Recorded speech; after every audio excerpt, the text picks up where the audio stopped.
Assalamualaikum warahmatullahi wabarakatuh, Kang Bro. Ketemu lagi dengan IWB.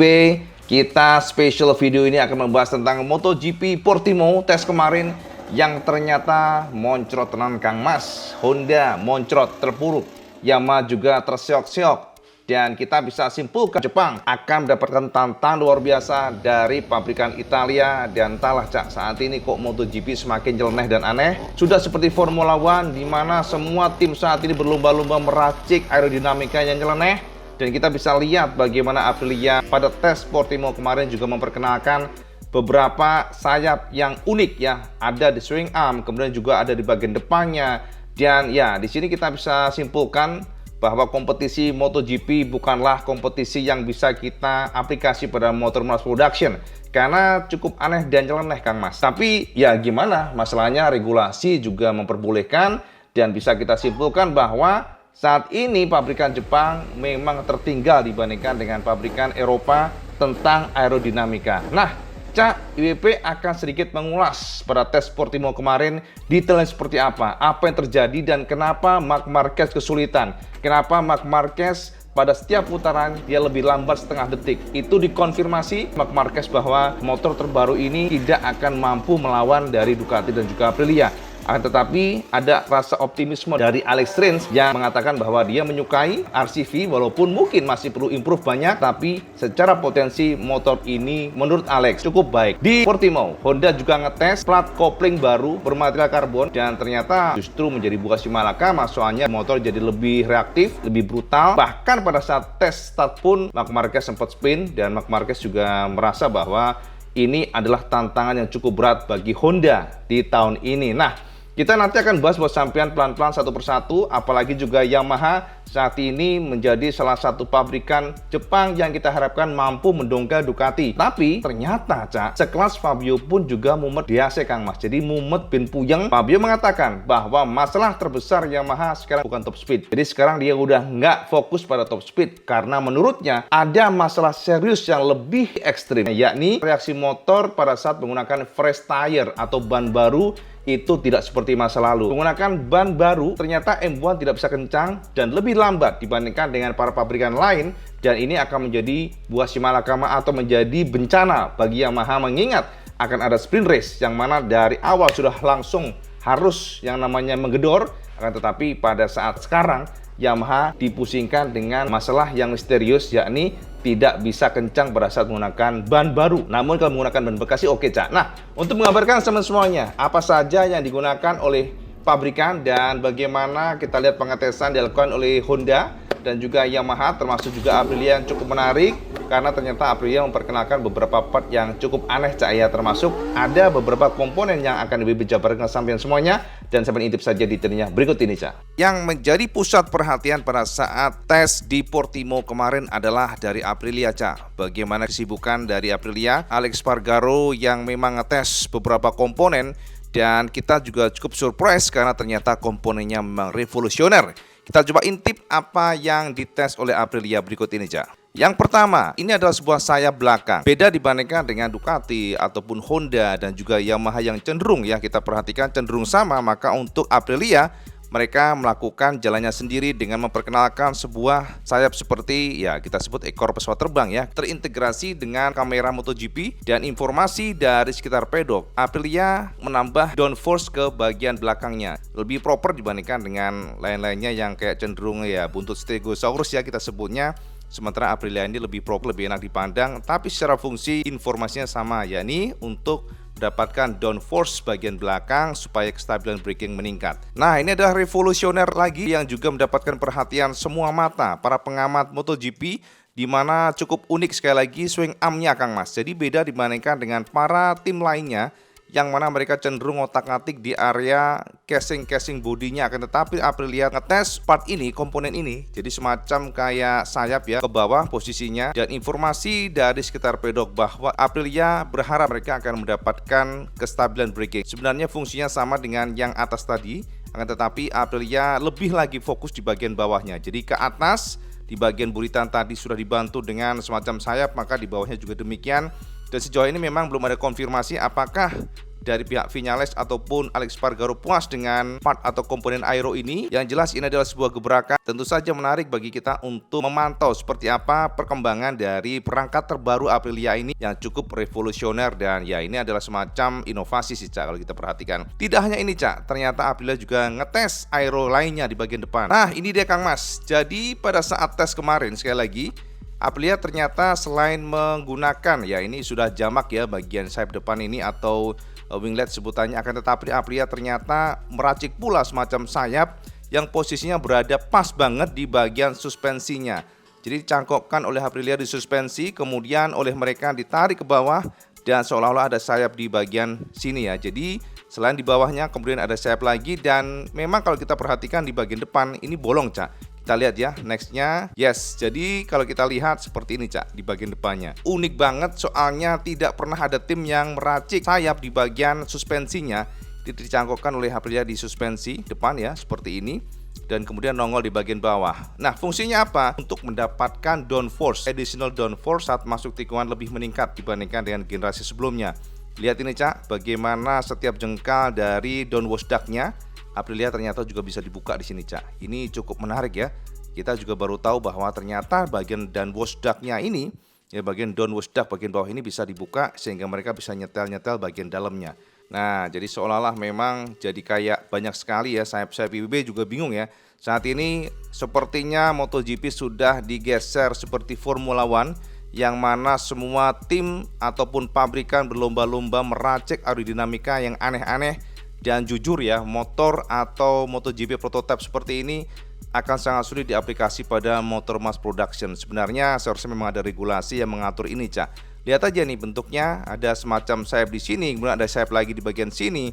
Ini adalah salah satu upaya para tim mendapatkan kestabilan. Semakin stabil motor maka diharapkan secara lap time pun akan meningkat. Tidak hanya itu Cak, kalau sampean jeli mengamati di bagian fender depannya Kang Mas, begitu teliti seperti ini sosoknya, tanggul yang dicoak oleh Aprilia sehingga angin akan masuk ke sela-sela sini dan kemudian secara leluasa akan membantu pendinginan pada ban, yang ini sangat krusial pastinya, very important dan krusial banget untuk menjaga suhu supaya stabil sehingga pada saat race performa motor, traksi dan sebagainya bisa dijaga bagian kiri dan kanan, dan sekali lagi mereka ingin mendapatkan kestabilan pada saat braking.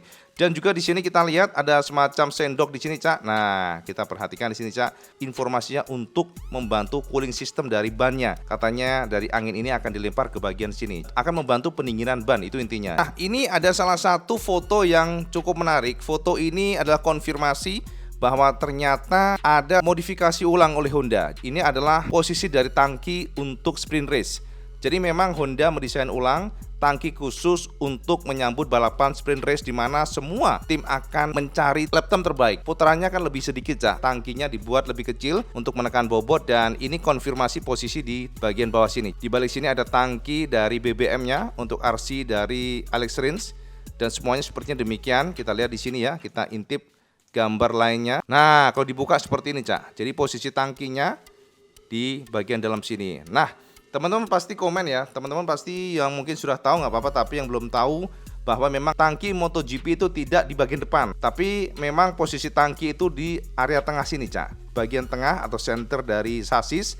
Dan bahkan saat ini pun kita lihat Honda menggeser sedikit ke belakang untuk membantu downforce bagian belakang, traksi belakangnya Cak. Nah, teman-teman semuanya, ini adalah gambar yang juga cukup jelas bagaimana Yamaha saat ini sedang ngetes sayap tambahan. Jadi ada aero tambahan, sementara di bawah sini ada side pod, dan juga di sini ada diffuser. Dan ternyata memang selain dari Fabio untuk Franco Morbidelli ngetes ini, tapi belum ada konfirmasi apakah mereka puas dengan bentuk atau tambahan aero ini. Yang pasti Yamaha saat ini sedang kesulitan, Yamaha saat ini sedang mencari cara, karena masalah terbesar saat ini adalah bagaimana performa motor bisa bagus pada saat menggunakan fresh tire atau menggunakan ban baru. Dan ini adalah salah satu tantangan Yamaha yang ternyata setelah mereka memecahkan masalah dengan top speed, ternyata timbul masalah baru Cak. Itu konfirmasi dari Fabio Quartararo. Nah, ini juga Yamaha ngetes beberapa aerodinamika belakang. Nah, kita lihat di sini ya, bentuk aero yang sangat mirip dengan Ducati, Honda. Untuk Yamaha M1 ternyata juga mencoba untuk ngetes aero belakang Stegosaurus ini. Belum ada konfirmasi sekali lagi apakah mereka menggunakan pada saat race, tapi dalam beberapa sesi kemarin kita lihat Yamaha menggunakan ini ya. Ini adalah gambar tambahan buat sampean. Jadi informasi buat sampean bahwa Marc Marquez pada hari pertama memang sedikit lost direction. Jadi konfirmasi dari Honda, Marc Marquez mencoba beberapa part fairingnya sedikit berbeda dibandingkan dengan generasi yang biasa dia pakai.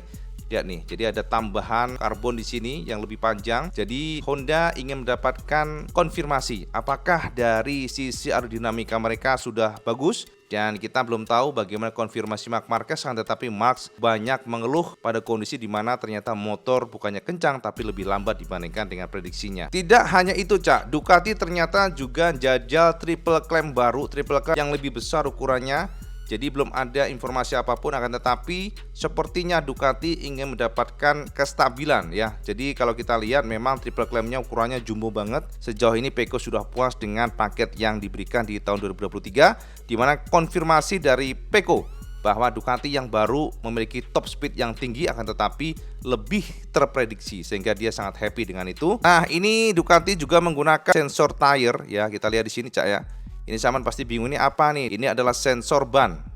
Jadi Ducati sepertinya ingin mendapatkan banyak sekali data dari reaksi ban dengan motor baru ini, dan semuanya akan dijadikan acuan mereka untuk mengembangkan atau pengembangan berikutnya. Nah, ini gas-gas beda dengan Ducati yang posisinya di atas sini, tetapi gas-gas ternyata naruh sensor bannya di bagian sini. Lihat nih ya, ada sensor ban di sini posisinya, beda dengan Ducati yang di atas. Dan sepertinya memang kedua pabrikan semuanya ya, semua pabrikan sudah mengumpulkan data sebanyak-banyaknya sehingga mereka akan siap tempur pada saat race nanti. Ini ya bentuknya seperti ini, Cak. Ini adalah sensor ban, suhu ban akan dimonitor oleh mereka pada saat kondisi cuaca panas, mungkin pada kondisi aspal yang suhunya sekian, maka mereka akan mendapatkan data dengan akurat berdasarkan dari sini.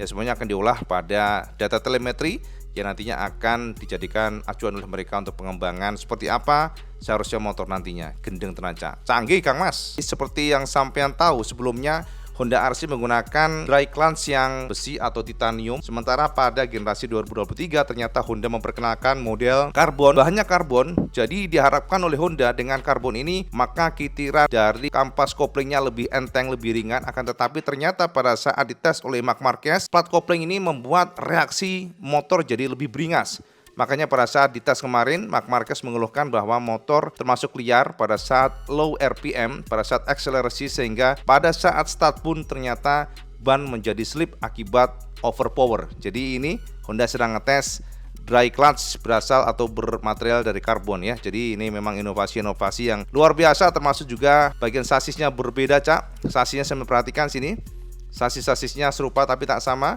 Dan Honda memajukan engine-nya ke depan. Nah, ini salah satu foto di mana Marc Marquez pada saat start mengalami slip yang luar biasa. Informasinya gara-gara menggunakan plat kopling karbon terbaru. Jadi lebih reaktif, ternyata nggak gampang, Cak, untuk mencari balancing. Power besar, sliding, power kurang, lemot ya. Jadi itulah tantangan para tim saat ini. Dan kita lihat nih ya, bagian ini extension dari Honda ya, extension dari fairing dari Honda. Nah, ini adalah Joan Mir yang crash. Jangan tenang, Cak, kita intip bagaimana kondisi motor Joan Mir. Joan Mir mengatakan bahwa dia kaget dengan reaksi power bawah dari RC yang memang menjadi tantangan buatnya, sehingga dia butuh adaptasi, sempat crash. Ini adalah data, Cak, bagaimana hasil full result hari pertama, di mana Pecco Bagnaia menjadi pembalap terkencang dengan torehan waktu 1 menit 38.771 detik. Sementara Luca Marini yang kedua ya, Ducati pula, dan yang ketiga adalah Maverick Viñales luar biasa dengan segala paket yang diberikan sepertinya cukup meyakinkan. Kemudian yang keempat adalah Alex Marquez yang juga merangsek di posisi keempat. Ini pasti Marc Marquez broken heart, Cak. Kemudian Raul Hernandez mengejutkan dengan Aprilia merangsek ke posisi 5, dan kemudian Miguel Oliveira sama di posisi ke-6, maksudnya dari Aprilia pula, dan juga Marco Bezzecchi. Semuanya yang menguasai di 1 hingga 7 adalah pabrikan Italia. Baru kemudian Fabio Quartararo yang luar biasa menjadi pembalap Jepang terkencang, akan tetapi harus puas di posisi ke-8 dengan gap 0,843 detik. Ini cukup jauh, Cak, yakni setengah detik lebih. Sementara ke-9 Fabio Di Giannantonio, dan kalau kita lihat di sini Alex Rins menjadi pembalap Honda terkencang yang ternyata juga mengejutkan kita semuanya, bahkan mengalahkan Marc Marquez. 16 Jack Miller 17 Bastianini yang suffering, 19 Marc Marquez yang terpuruk, terseok-seok. Jadi untuk melengkapi semuanya Kang Mas, IWB akan siapkan kesampaian masing-masing pembalap pernyataannya setelah tes Portimao. Saya mengintip di sini, Cak.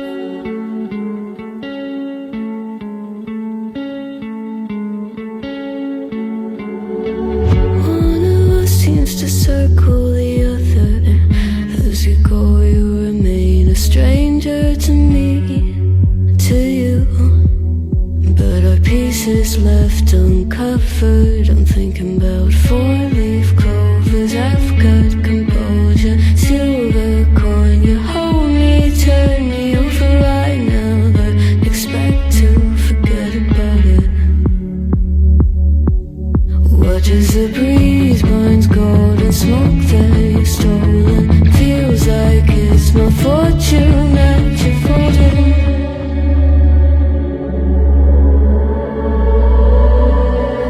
I'm swimming with the sharks.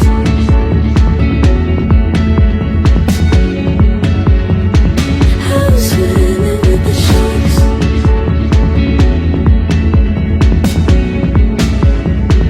I can't tell you apart from them. You can't tell either. Will we love or fall in deeper? Tell me, darling, what is it you want? Out of mind doesn't work like it used to. As I know I remain a danger to me, to you.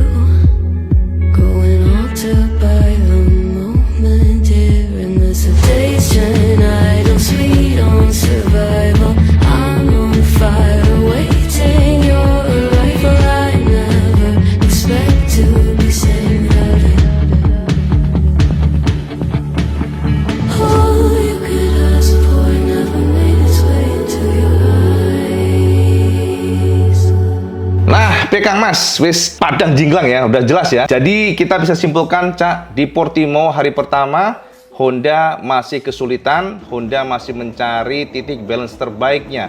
Karena Marquez belum nyaman, Marquez mengatakan bahwa dia masih belum mampu mendapatkan hasil yang sesuai harapannya. Itu yang pertama. Yang kedua adalah dari Yamaha pula, dari Fabio khususnya ya. Fabio mengatakan bahwa mereka tidak siap untuk race di seri pertama. Soalnya jika mereka tidak bisa menyelesaikan masalah ini di Portimao, maka akan menjadi bencana bagi Yamaha. Kita lihat saja apa usaha Yamaha untuk memperbaiki atau memecahkan masalah tentang fresh tire ya. Jadi menggunakan ban baru yang masih fresh, motor justru nggak mendapatkan grip, motor justru lambat per lapnya.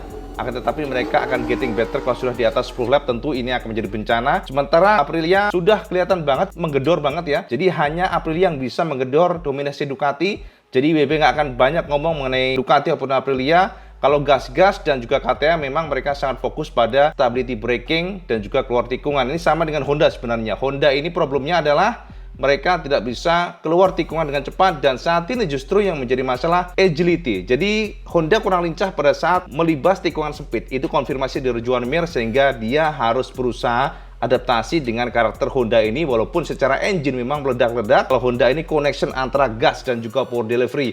Jadi teman-teman kemarin ada yang tanya, Cak IWP, power delivery itu apa? Jadi penyaluran tenaga ke ban, Cak. Jadi kalau saya membuka gas, itu kan ada tenaga dari crankcase dialirkan ke rantai, ke sprocket gear, kemudian ke ban. Jadi koneksi antara gas dan juga power delivery ini masih menjadi masalah buat Honda RC. Kita lihat saja bagaimana tes kedua ini malam ini. Jadi kita pantau seperti apa usaha pabrikan Jepang untuk menggedor dominasi Ducati yang luar biasa. Jadi gitu aja update IWB tentang tes Portimao hari pertama, dan kita lihat di hari kedua hari ini. Kita akan update lagi besok seperti apa tes MotoGP Portimao yang tentu saja akan sangat menarik untuk kita pantau. Itu aja, Cak, informasi IWP. Dan kalau teman suka video ini, like, share, dan subscribe. Julalis sama sholat 5 waktu, karena ini paling penting. Assalamualaikum warahmatullahi wabarakatuh. Selamat